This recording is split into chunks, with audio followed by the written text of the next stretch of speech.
प्रणाम दादी। पीढ़ी का अंतराल पीढ़ीगत खाई बन गया है। मैं एक सज्जन से मिलता था। उन्होंने मुझे एक खेल के बारे में बताया जिसे वे अपने नाती पोतों के साथ खेलते थे। वे अपने पीढ़ी के कुछ नेताओं, रॉक स्टार्स और यहाँ तक कि अपराधियों के नाम चुन लेते। फिर वे अपने किशोर वय के नाती पोतों से कहते कि क्या वे उन लोगों के बारे में जानते थे। वे उनके साथ एकाध जानकारी बांटते और उनके बीच बातचीत का सिलसिला शुरू हो जाता। इसके बाद बच्चे कुछ नाम चुनते।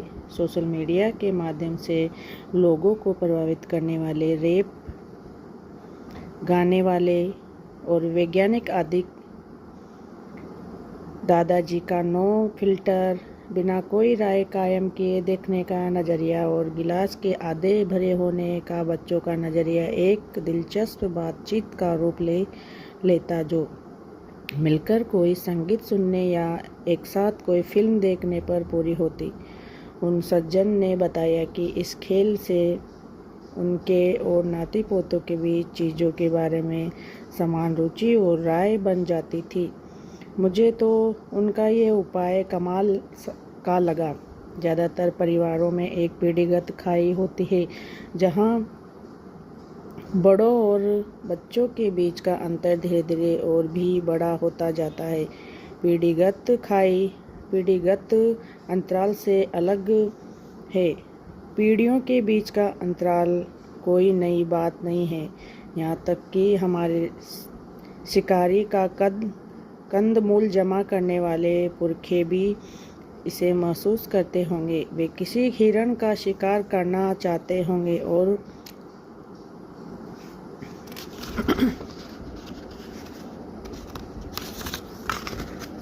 बच्चों को लगता होगा कि हंसों का शिकार करें, क्योंकि उनमें वसा कम होती है। एक पीढ़ी के अंतराल में बच्चे जीवन के बारे में बड़ों से अलग सोच रखते हैं, पर पीढ़ीगत खाई में बच्चों और बड़ों के बीच कोई सामान्य आधार नहीं होता। यहाँ तक कि उनके भोजन और देखे जाने वाले टीवी कार्यक्रमों में भी कोई समानता नहीं दिखती। ऐसा क्या करें? अपने परिवार के बड़े बुजुर्गों के बारे में सोचें और देखें कि वे आपके बच्चों को कैसे सिखा सकते हैं। उदाहरण के लिए हो सकता है कि आपके परिवार के किसी बुजुर्ग को बहुत अच्छा खाना पकाना आता हो। अपने और बच्चों के लिए सप्ताह के अंत में कुकिंग क्लास के लिए एक समय रखें, ताकि आप दोनों को विशेषज्ञ से सीखने का मौका मिल सके। आपके परिवार में कोई और इतिहास का जानकार हो सकता है। क्यों न उनके साथ इतिहास की कहानियाँ सुनने का समय तय करें, जिनसे कुछ सीख मिले।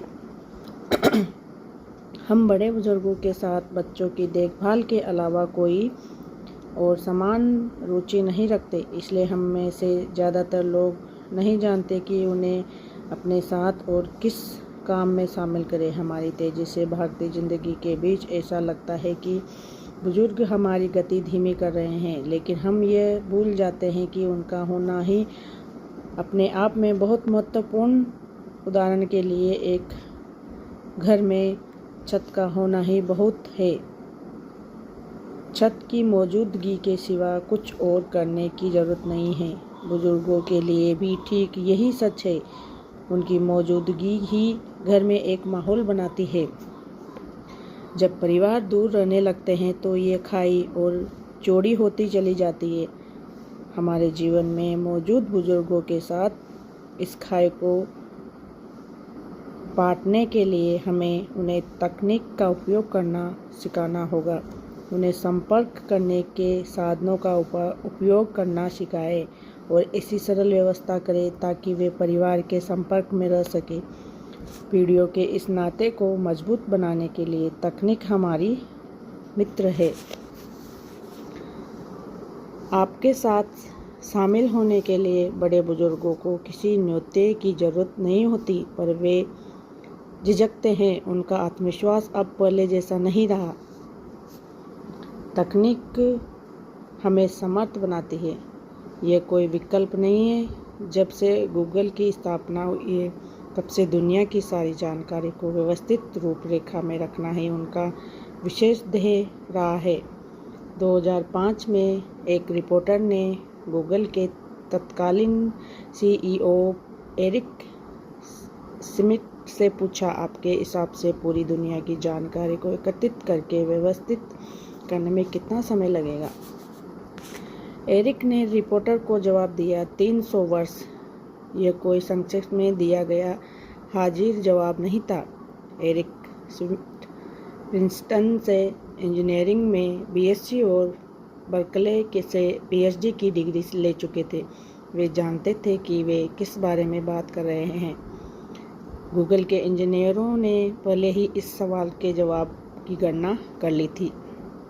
आपको सोचने की ज़रूरत है कि यदि हमारी सारी दुनिया की जानकारी को डिजिटल करने में करीब 300 साल का समय लगेगा, तो आप कल्पना कर सकते हैं कि लोगों के दिलों में विवेक को घर कर जाने में कितना समय लगेगा। तकनीक हमें जानकारी को संभाल कर रखने में मदद करती है। पीढ़ीगत संपर्क विवेक की संरक्षित करने में मदद करता है। दोनों ही जरूरी है। तकनीक हमें जानकारी को संभाल कर रखने में मदद करती है। पीढ़ीगत संपर्क विवेक और संरक्षित करने में मदद करता है। दोनों ही जरूरी है। एक ऐसे हालात के बारे में बता रहा हूँ कि जिसे सभी माता पिता अच्छी तरह समझ सकेंगे। देर रात को हो चुकी है और आपके बच्चे लगातार रोए जा रही है। आप बच्चों के डॉक्टर को फ़ोन करते हैं, पर रात बहुत हो गई, इसलिए ड्यूटी पर मौजूद नर्स आपका संदेश लेती है। इस दौरान आप बच्ची को थपकी देने की कोशिश करते हैं। आप उसे उठाकर चक्कर लगाते हैं, बत्तियां बंद कर देते हैं, संगीत चला देते हैं। जब कुछ भी असर नहीं करता तो आप उसे कार में बिठाकर थोड़ा घुमाने, चक्कर लगवाने ले जाते हैं। लेकिन आप उसे जो ही कार सीट पर बिठाते हैं तो उसकी चिल्लाहट पहले से भी ज़्यादा तेज हो जाती है। अब आप पूरी तरह से निडाल हो चुके हैं। फिर आप बच्ची की दादी या अपनी माँ को वीडियो कॉल करते हैं और वह बच्ची के रोने की आवाज़ सुनती है। माँ आपसे कहती है कि थोड़ा गुनगुना जैतून का तेल लेकर बच्ची के पेट और पीठ पर हल्की सी मालिश कर दो। जब आप बच्ची को पेट के बल लिटाकर पीठ पर मालिश करते हैं तो वह रोना बंद कर देती है और कुछ ही मिनटों में गहरी नींद सो जाती है। जब ये जोखिम टहलता है तो आप माता पिता फिर से चैन की सांस लेते हैं और दादी नानी भी वीडियो कॉल बंद कर देती है। हो सकता है कि आपकी किताबों की अलमारी में स्पोक एंड फार्बर की लिखी किताबें रखी हो, पर ऐसे वक्त में आपको अनुभव से आने वाला विवेक चाहिए। दादी जानती है कि क्या करना चाहिए क्योंकि उन्होंने उसे अपनी माँ से सीखा है।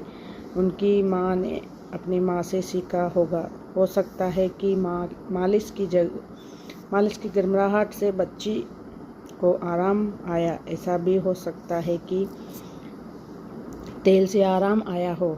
शायद बरसों के तजुर्बों से बच्ची को आराम मिला हो। कौन जाने वजह क्या थी, लेकिन दादी ने जो सलाह दी थी वह पूरी तरह से कारगर रही। हम सभी को ऐसे ही समान अनुभव हुए हैं जब हम घरेलू नुस्खे आजमाने के बाद दवाखाना जाने से बच जाते हैं। जब हम विवेक और तकनीक का मेल करने लगते हैं तो हमारे परिवारों को अतीत और वर्तमान के बेहतरीन मेल से फ़ायदा होने लगता है। जब हम विवेक की परवाह नहीं करते तो क्या होता है? तब क्या होता है जब समाज सामूहिक तौर पर विवेक खो देता है? मैं दादी माँ के घरेलू नुस्खे खोने की बात नहीं कर रहा, पर ज़रा सोचें कि अगर चिकित्सा विज्ञान ही न रहे, क्या आप सोच सकते हैं कि डॉक्टरों के अभाव में दुनिया में कैसी अफरा तफरी मचेगी।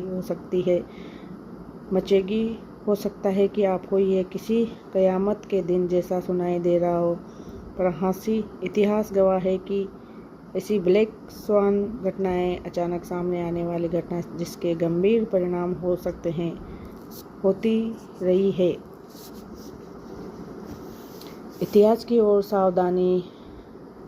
अलेक्जेंड्रिया का पुस्तकालय और हमारे लिए पाठ। इतिहास हमें सिखाता है कि भले ही अलेक्जेंडर प्रणाम दादी।